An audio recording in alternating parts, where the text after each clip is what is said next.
ক্লাবে? আমরা এই টাকার জন্য আসছি, আমাদের টিএনজি গ্রুপের টাকা বাকি আছে, এই জন্য আমাদের পেটে ক্ষুধা, আমরা কি করব। এই জন্য আমরা এসে এটি ক্লাবে যাচ্ছি যে 10 জন আমরা অনেক লোক আছি। আমরা কত টাকা স্যালারি বাকি আছে এটা তো আমরা পাই না। আপনার কত টাকা বাকি আছে? আমার 89,000 ভিতর আমি 32,000 পাইছি, আর বকরিটাও পাইনি। আপনাদের ফ্যাক্টরি কি বন্ধ হয়ে গেছে? বন্ধ হয়ে গেছে।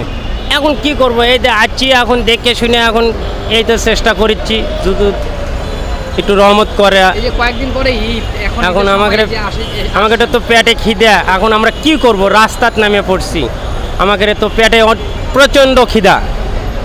এই জন্য আমরা এই ক্লাবের সামনে আছি যে সালপাল আছে তার জন্য একটু দাঁড়াছি।